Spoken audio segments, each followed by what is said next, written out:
There should be a relationship. He doesn't want us to go back into the soup and become nothing. Even though that's a very pleasurable thing by God. Ecstasy means I blank out and I go into a state of non-existence. But what he prefers is that we come into conscious, intimate relationship with him. That's why he created us, and he gave us the ability to be who we are. Hashem Echad U'Shmo Echad is that he is one, and even that which comes from, that which he expresses and makes the entire world is a oneness to it. And when we come back into his oneness, we retain and maintain our oneness, even if we go back into eternity where we came from. I didn't say it as clear as I would, but the main thing is like this. We come from oneness, and we're going back to oneness. And the net gain will be that we will exist individually when we return in a way that we could never have existed had we never come forth from his oneness. His gift to us, by making us part of a world where our existence is separate and that we have no connection to him almost, is that we can come back into full oneness with him and still maintain our individuality. He wants to give each one of us infinite, eternal existence. And the way that he chose to do it is to separate us from himself. And in the expression Ata Echad V'Shmecha Echad, or Hu Hashem Echad U'Shmo Echad, is this concept of yichud, of the bringing back, but not the complete elimination of selfhood, but the coming back of selfhood into infiniteness and the maintaining of selfhood. Okay, but even if it's not understood, it's somehow, it's an important idea. Please accept it, that I'm trying to give you over not my ideas, but the actual reality that I've learned. Ata Echad V'Shem Echad. In the ultimate future, it will be revealed that you are one, and your name is one. In the meantime, which single nation on earth proclaims your oneness like your people Israel?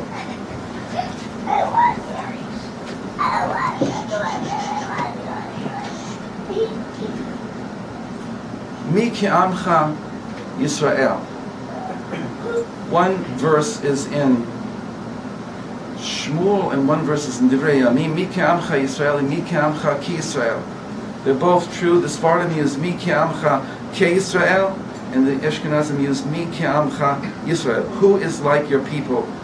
Goy Echad Ba'aretz, a singular nation on earth. It proclaims your oneness, that embodies your oneness in this world. Who is like that? And the Gemara says that verse is in God's tefillin. In our tefillin is Shema Yisrael Hashem Elokeinu Hashem Echad. Hashem, you're one. And in his tefillin is Israel, you are one. So this love relationship of us being one on earth, reflecting and embodying his oneness. Bless us all that we can really, even if we don't understand, but it's just multi-leveled, how deep it can go, that we're being given the potential to be one, to have oneness in each one of us, to join together as one, to know the power of our collective souls, to do it consciously and to come into meditation, into prayer, and into Torah learning with the conscious intention of joining together as souls who have come down to this planet in order to reflect the oneness of the Creator. That's what the power of a minyan is. We just go on for a little. The language of the original is very difficult. It says Ateret Yeshua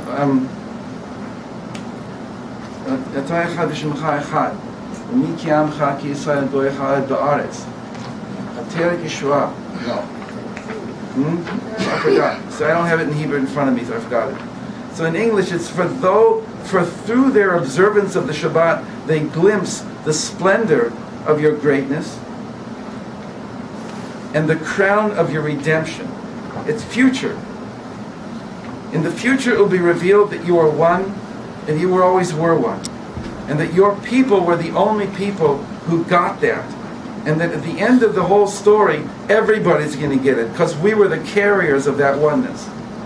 Because through their observance of the Shabbat, They glimpse the splendor of your greatness and the crown of your redemption. We live future in the now. The redemption that you will reveal on the great Sabbath of the future. It's for this reason that you have given your people the weekly Shabbat as a day of tranquility and sanctity and elevation. Abraham Yagel. I translated Abraham is uplifted because a gal is a gal. Yagel is joy. A gal is a wave. A wave lifts up. It's joy that builds up like a wave. Abraham is uplifted. Yitzhak rejoices. Yaakov and his children rest. It's a rest of love and devotion. A rest of truth and faithfulness. A rest of peace, tranquility, and security. A perfect physical rest and spiritual calm with which you are pleased. May your children therefore always recognize and know that their rest is from you. Me'itcha hi menuchatam. Me'itcha hi menuchatam. From you is their rest. Because if they think it's just rest, and they don't get the me'itcha, just like in Atah chonen adam dat u'melamed le'enosh bina, v'chonenu me'itcha chochma bina v'dat. It can be chochma bina v'dat, but if it's not me'itcha, if I don't have the awareness that it's from you, then it's just empty, even if it's Torah. But if it's physics and I know it's from you, that's Torah. But if it's Torah and I don't know it's from you, it's not Torah. The me'itcha is the essence. And the Kubalim say, Rabbi Nachman brings in the name of the Ari, me'et chaf, me'itcha, from you is from the chaf, which is the first letter of Keter. Especially here, that the rest that we do, it's coming from the highest level of Keter, of God's whole purpose that He created the world. Note that their rest is from you, i.e. it is the fulfillment of your supreme will, your Keter. Their rest will then be considered as if they gave their lives for the sanctification of your name. And there's a note there about what Rabbi Nachman says in the power of me'itcha, and of that if we truly do Shabbos, it's considered like we've completely fulfilled our whole purpose in this world. What about lo lishma, ba lishma? Right? It's not. For sure, everybody, we're all coming in lo lishma. What do we know? What do we know? But we can taste lishma, and the taste, one taste of a good cognac, one taste of a good liqueur, of a good wine, then you know that all the other wines were just a preparation for this. We want that, only that wine from now on. So this is the wine. This is the Yeno Shel Torah. Yeno Shel Torah. Is the goal of the Eastern religions the ecstasy and losing their individuality? The truth is, even though you don't want to try to generalize too much and put everything in, Right. but it's pretty much true what you're saying. And we and they'll look at us and say that that what good is it if ego remains? We're not talking about ego. We're talking about selfhood, about essencehood. That the gift of the Creator, the whole creation is for nothing if we all just go back to where it all started. It has to be that it's called Klal Upratu Klal, the E'er Tadan Elakei Prat. Hashem is the great Klal, the all-inclusive oneness. He makes the world of details, of Prat, of the possibility of individual existence. When we return back into the Klal, E'er Tadan Elakei Prat, then you will judge everything only by virtue of the fact that existence is still individual. So it's not going back, it's not going back, it's going forward. So there's a whole bunch of things here.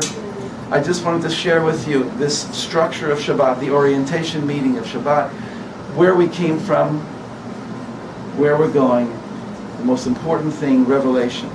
To ask for revelation, to be in states of revelation. When we go and we bow, and we come up, Baruch Atah, Hashem, stay there for a while. Stay in Hashem's name. Stay in relationship to He who, in whose presence you're standing. Don't go anywhere. Don't need to go anywhere. Again, but I don't know what to do here. It's okay. We'll learn. God doesn't want me to have to know everything. He wants me to be able to just be.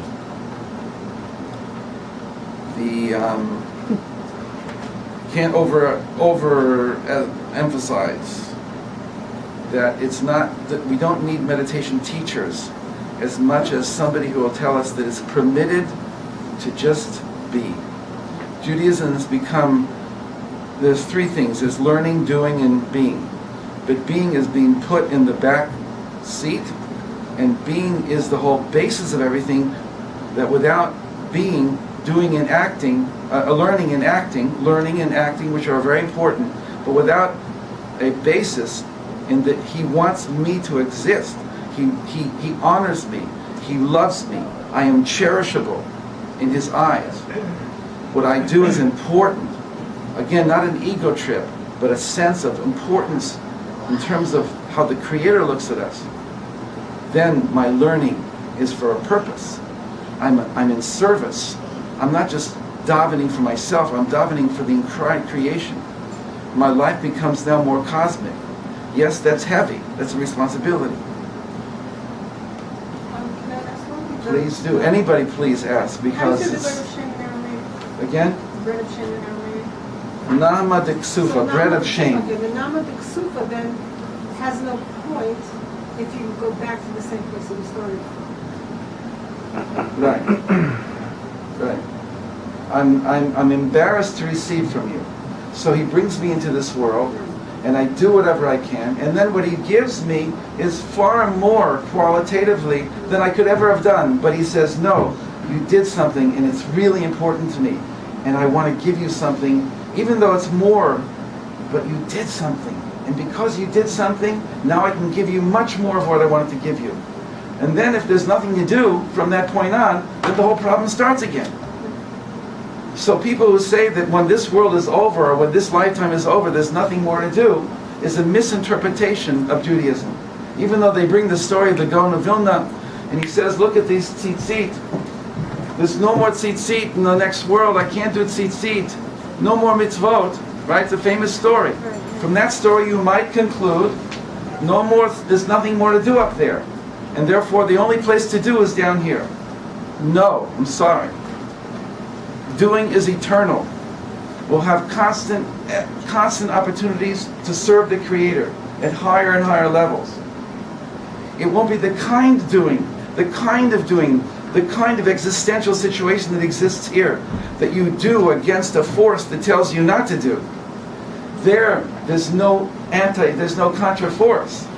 There's only yourself and your relationship to the Creator and your desire to rise higher and higher in the service of the Creator. Who am I to say these things?